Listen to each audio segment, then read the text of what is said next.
On trouve sur Internet toutes sortes d'affirmations sur les causes du cancer. Plusieurs de ces affirmations, surtout lorsqu'elles concernent nos enfants, peuvent être carrément effrayantes. Mais que dit la science à propos de ces affirmations?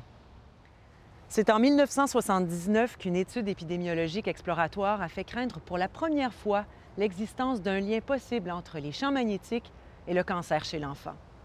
Cette étude a été suivie par plus de 200 études épidémiologiques sérieuses et de grande envergure. Aucune n'a pu valider les craintes soulevées par la première étude. Dans ce domaine, les études expérimentales sur l'animal sont très importantes. Les scientifiques peuvent exposer des animaux à des champs magnétiques très intenses en conditions contrôlées. Une des premières études de ce genre a été réalisée ici au Québec à l'Institut Armand-Frappier.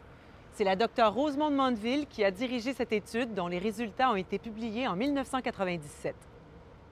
Pour maximiser nos chances de voir un effet des champs magnétiques sur le développement des cancers, nous avons choisi une race de rats femelles qui font plus de cancers, plus de leucémie et qui sont recommandées par le National Institute of Health. Nous avons exposé les animaux avant même qu'ils naissent, au 20e jour de la gestation et jusqu'à 2 ans à différentes intensités des champs magnétiques qui allaient de 0, 2, 20, 200 et 2000 microtesla. Et 2000 microtesla, c'est à peu près 10 000 fois ce qu'on a dans nos maisons. À la fin, nous avons comparé l'incidence des cancers et des tumeurs bénignes aussi chez ces animaux-là et il n'y avait aucune différence entre les groupes contrôle et les groupes exposés. Il n'y avait aucun effet des champs magnétiques sur le développement de l'animal, sa croissance, les anomalies congénitales et ainsi de suite.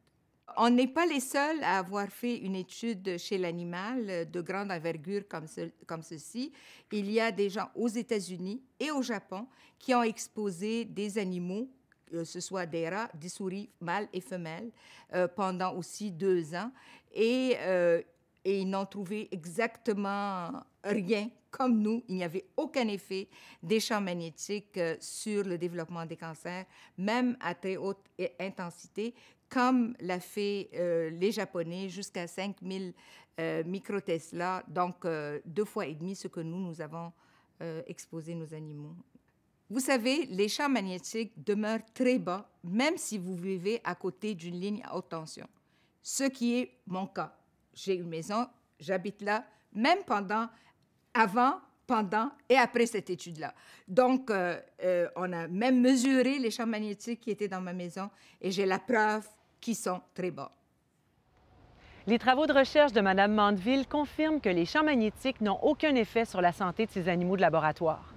Même après avoir étudié les effets des champs magnétiques sur les rats de laboratoire, cette scientifique n'a pas peur d'habiter à côté d'une ligne à haute tension. Voilà qui est rassurant.